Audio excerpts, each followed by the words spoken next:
Agriculture on the move. Agricole mouvement. Agriculture on the move. Agricole en mouvement. Agriculture on the move. Agricole en mouvement. Agriculture on the move. Agricole en mouvement.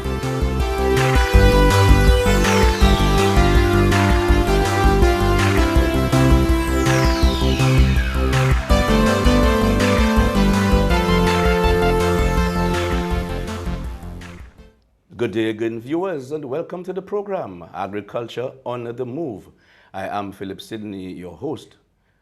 As we have said, from this time onward, we are having programs leading into World Food Day, which is on the 16th of October. However, in December 2018, the United Nations General Assembly declared 2020 as the International Plant Health. And the theme, Protect Plants, Protect Life.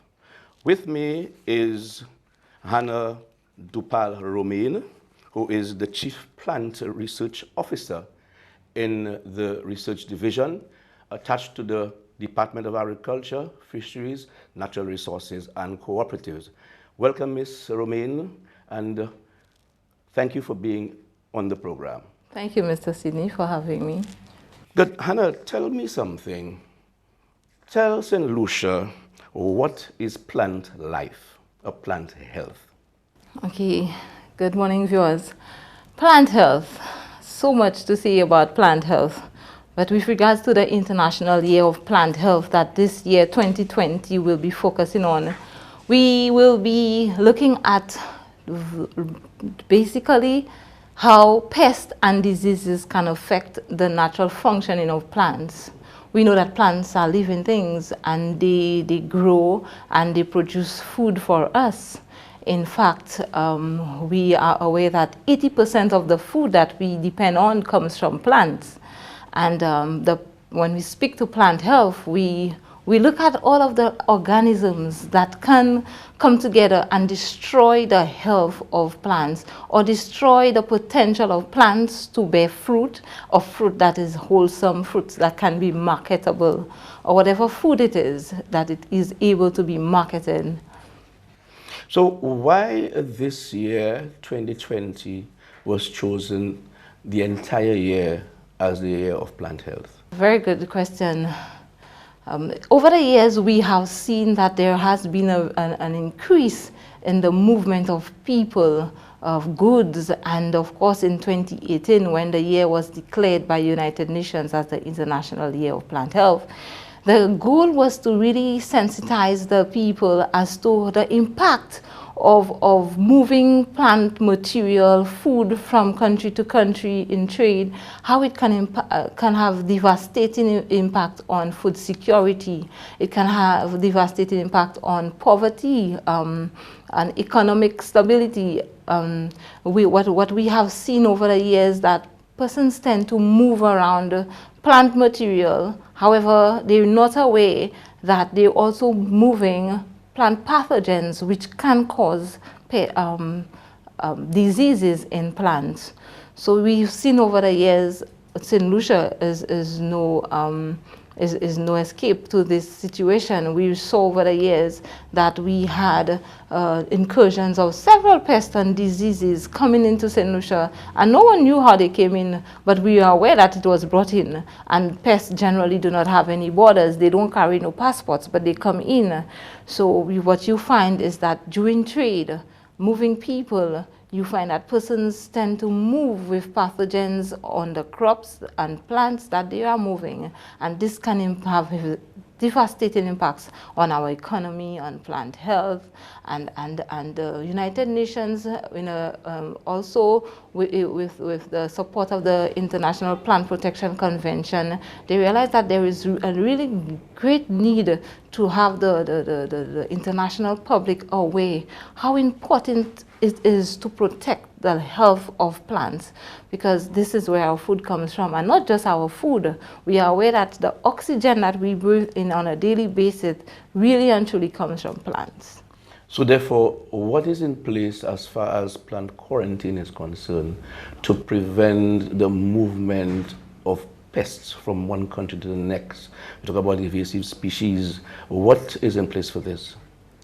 Okay, so what we have over the years is that we have been encouraging persons to ensure that when they are moving plant or plant products, that whatever they're moving, it meets the phytosanitary requirements of the country.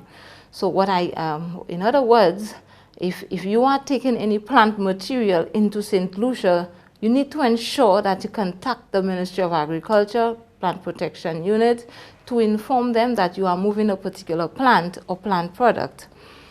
They will conduct a risk assessment. This risk assessment really assists the ministry in deciding as to whether we should allow you to bring in that plant material. So if this plant material may be a host to several pest species, you may not be given the authorization to do so.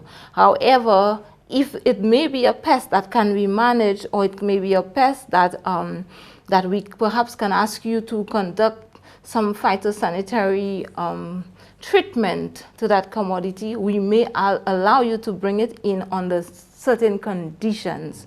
So there is what you call an import permit. This permit allows you or gives you the permission to bring in that plant material. Also, the country where you bring in this commodity from, this country needs to provide you with what you call a phytosanitary certificate.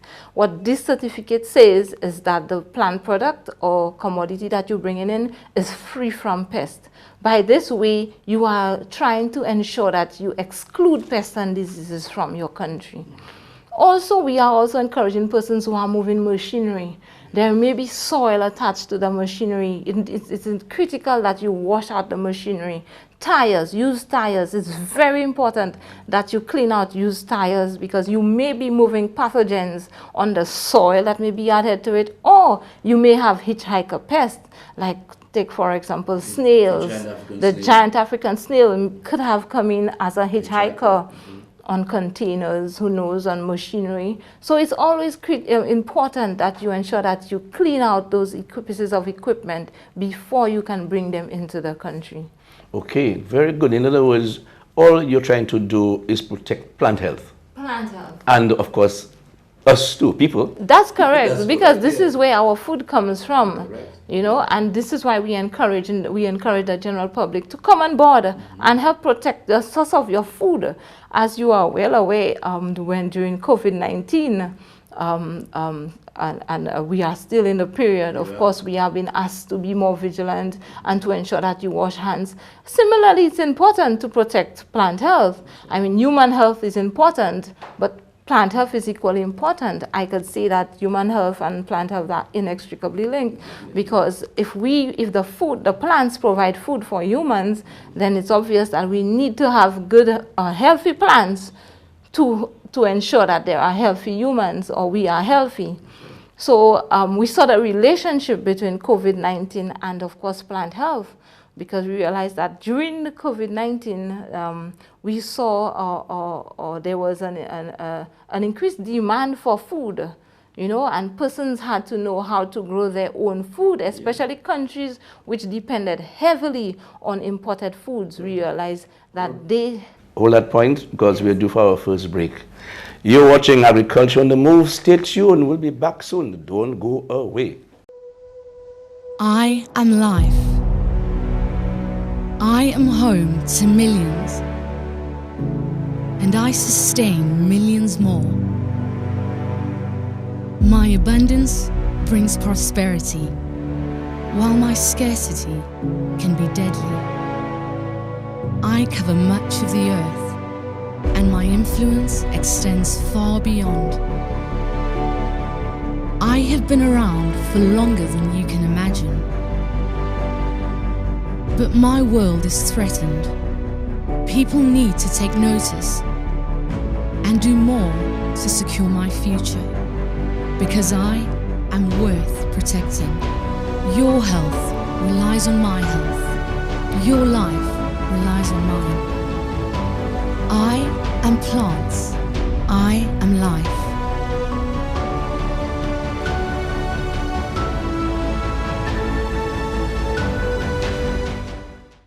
Welcome back to the program, Agriculture on the Move. With me is Ms. Allelopathic. She is the Chief Plant Research Officer in the Department of Agriculture.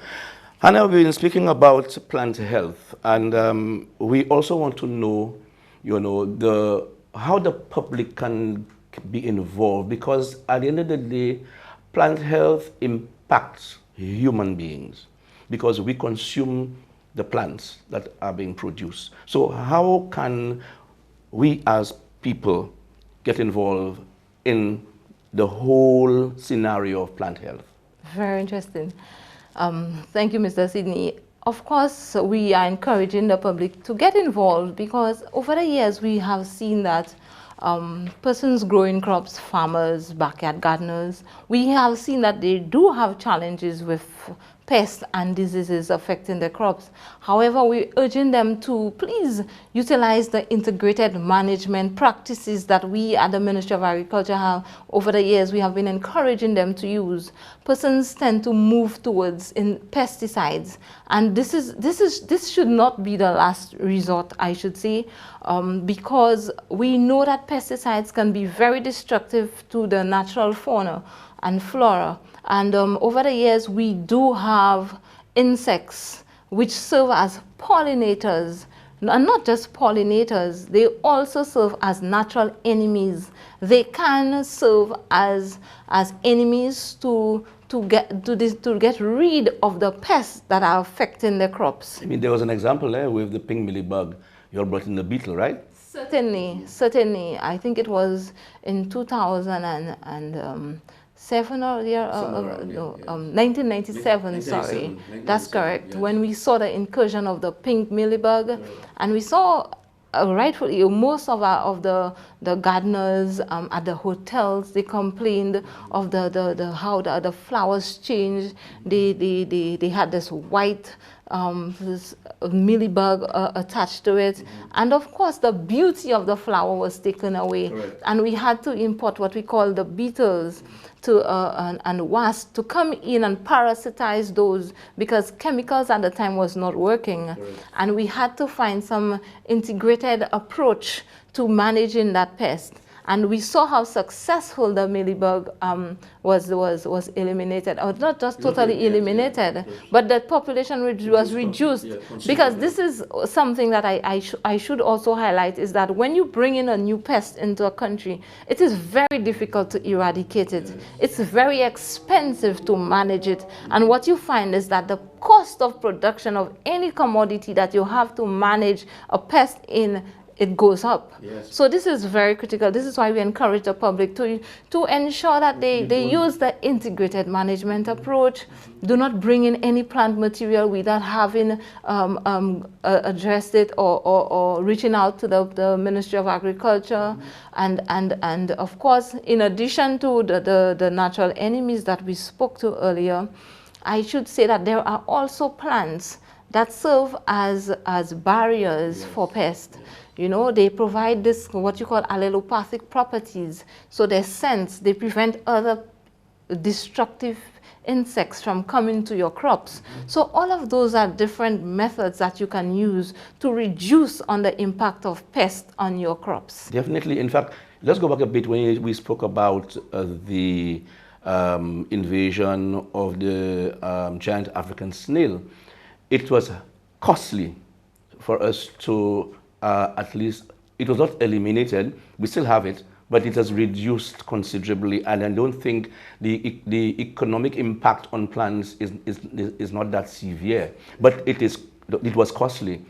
And that is why I think we need to get people educated in that they should not bring in any plant and plant parts into this island. And you are correct, Mr. Sidney, because what you do see is that once there is an initial incursion of a pest, the population of that pest spikes, because the natural enemies on the ground would not be aware that there is a new pest on the ground. So this gives the pest sufficient time to mass produce, and the population explodes, and then you find that there is the heavy destruction in our natural flora. Also, we saw this when the red palm mite came into St. Lucia, Yes. and it affected the coconuts. We saw that most of our coconut trees, they looked yellow, and they were all dying out, because when this mite came in, the natural enemies were not aware of their presence. However, as time went by, we saw that the situation changed. So you now can appreciate your green coconut trees. This is because the natural enemies that are already in the environment can take care of the pests significantly. And this is why it's important to ensure that you preserve your natural enemies, and pesticides do not protect the Well, this is exactly where I'm going through, because They destroy them. yes, so give a little highlight on the harsh chemicals that are being used, and in that we should try and get farmers, likewise other person in their backyards, to try and reduce the use of harsh chemicals. You see, Sydney, over the years, what we've been trying to have farmers not just reduce on harsh chemicals. Of course, we've been advocating for alternative methods of controlling pests. However, the pesticides that have been used cannot be used consistently. What we have indicated to the farmers is that at some point the insects themselves can build this form of resistance. So perhaps a particular pesticide which has worked over the years may not work for the same pest that you may have been treating or using it on for some time because of the resistance that it poses. So this is why we encourage farmers to use alternative methods of protecting the crops. And this is very critical, because you also wasting the chemical. Also, it is not safe for the plant or for you as a human being. Mm-hmm. And the other thing too, you mentioned the other pests, like for example the pollinator bees. You realize our bees population has reduced considerably, and that has brought and shot up the cost of honey. Certainly, of course, our crops, most of our crops are pollinated. Are pollinated crops, and the bees play a very significant role in pollination. And also the bees forage in areas where there are wild plants. And if we continue to use herbicides in those areas, we are only destroying the bees. That's right. And of course we are destroying a major industry like the honey industry. Right. And there'll also be a reduction in the production of, say, tomatoes, melons, etc., because That's you do right. not have the bees to actually pollinate those crops. That's correct. So we need to educate our farmers, and plant health and also preserving life is important. We're due for another break. You're watching Agriculture on the Move. Don't go away. We have a lot in store for you. Banana farmers, remember me? I destroyed the Gros Michel banana variety some years ago. Now my cousin, Tropical Race 4 or TR4, a Fusarium wilt banana disease, is on the horizon in a more aggressive form and can wipe out the banana industry in a flash. Be vigilant. Don't bring any banana plants or plant tissue into the island. Report any unusual symptoms on your banana plots to the Department of Agriculture at telephone 468-5600 or the extension officer in your area. Remember, protect our vital banana industry. After hurricane, sustaining life and health is most important. We should take heed. Do not drink from any stagnant ponds and pools or directly from drums and outside storage containers. If, however, no other choice is available and you must drink this water, use 8 drops of bleach in each gallon of clear water, or boil your drinking water for about 10 minutes. Use food that require little to no cooking or refrigeration, such as salted biscuits and canned foods. Use preservation methods for keeping refrigerated food safe to eat by salting, curing, and drying. Discard all perishable foods that have been in the refrigerator for more than 2 hours. And remember, once in doubt, throw out. This is the hurricane season, and we should be prepared. A message brought to you by the Ministry of Agriculture, Fisheries, Physical Planning, Natural Resources, and Cooperatives. Welcome back to the program. Hannah, I know this year, as we said, is International Plant Health. I'm sure there are a lot of activities, but however, I know a lot of the activities were curtailed by COVID. But tell us some of the activities that you have planned out in St. Lucia. Certainly, you are correct, Mr. Sidney. Of course, when the year started off, we had some great plans, and we saw that COVID-19 would have changed most of the plans that we have in terms of how we would want to deliver them. So some of the activities went virtually. So thus far, what we have had is that the FAO, the Food and Agriculture Organization, they supported the Ministry of Agriculture in implementation of what you call the phytosanitary capacity evaluation tool. So this tool, which was provided by the International Plant Protection Convention, is really to support the plant health unit to improve their phytosanitary capacity. In this way we can improve we can improve plant health, and also we can, in terms of regulation of how plant commodities move in and out of the country, to ensure that this is in accordance with international regulations.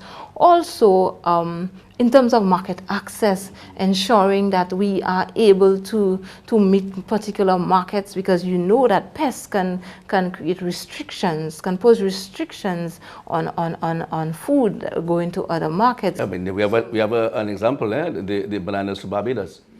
Certainly, and this is as a result of a pest, That's you know, right, yes. and again, this is plant health, and this is why we have been working with the farmers to ensure that they meet all of the requirements, the measures are put in place to ensure that they are not moving a pest into another country. Yeah. So this was one of the activities that we had, the phytosanitary capacity evaluation tool, which had to take place virtually for the first time. Also, we had the Food and Agriculture Organization funding through a letter of agreement with CAFSA, the Caribbean Agricultural Health and Food Safety Agency. We had what you call this tool being executed with support from our dear colleagues in Jamaica. Our consultant was from Jamaica. Also, we had the FAO provided training on TR4. So over the years, you'd have heard quite a lot on the TR4.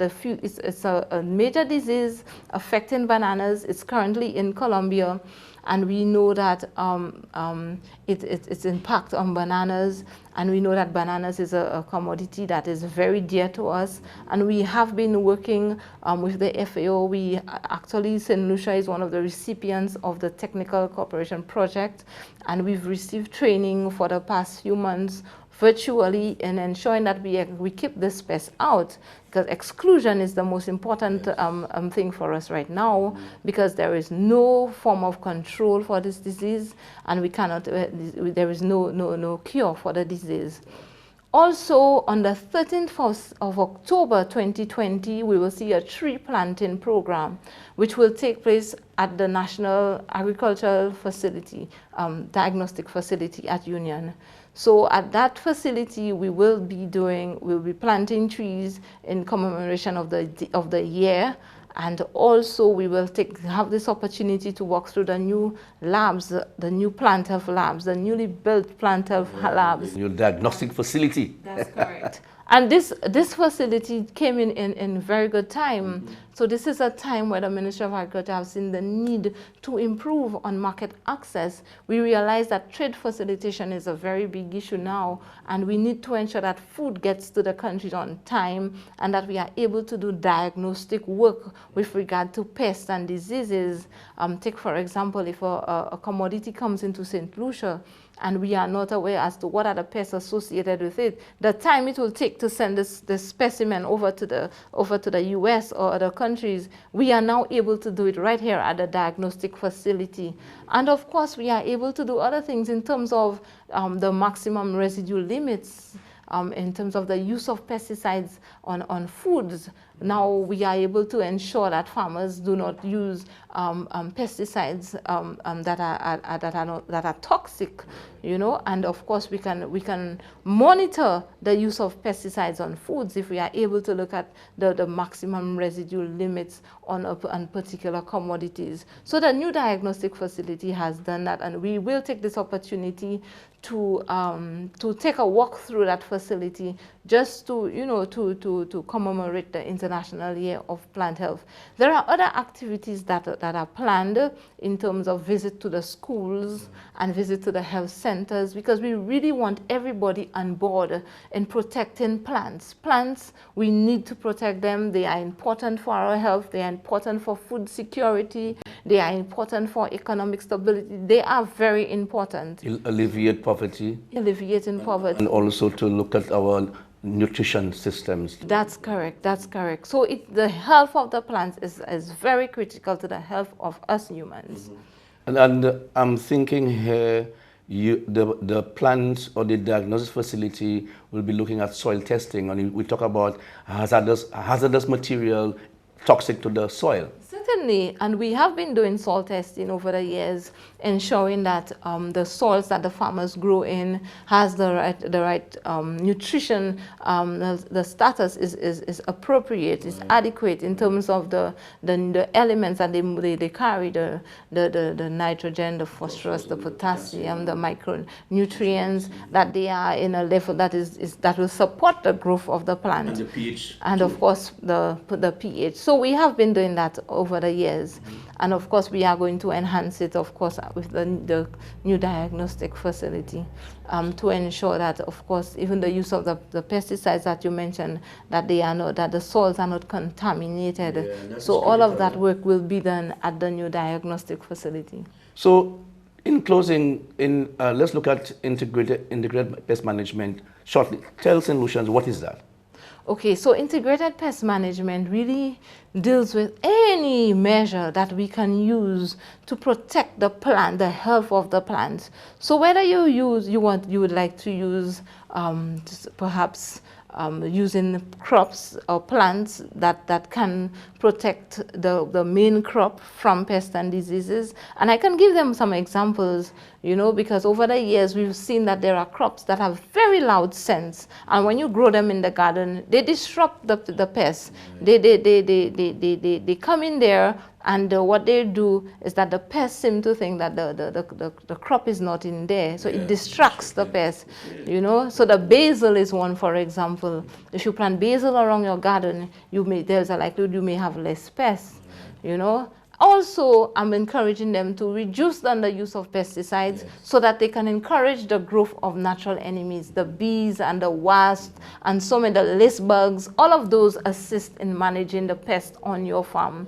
Romain, thank you, because I know we can go on and on and on, and there's so much there to discuss with the public. So I just want to thank you for being here. We have come to the end of the program, and I hope we'll have a part 2. Because there's so much to be said. Final words from you? Well, I'm just encouraging everyone to please protect the plants, because they are very important in keeping us healthy. Thank you very much, Ms. Romain. This, of course, is Ms. Hannah Romain. She is the Chief Plant Research Officer in the Department of Agriculture. And, of course, you have been hearing us talking about International Year of Plant Health. Thank you for viewing. Remember, agriculture is our business, and eat fresh. St. Lucia's best. The money stays here, and your health is important. Bye. Agriculture on the move. Agricole en mouvement. Agriculture on the move. Agricole en mouvement. Agriculture on the move. Agricole en mouvement. Agriculture on the move. Agricole en mouvement.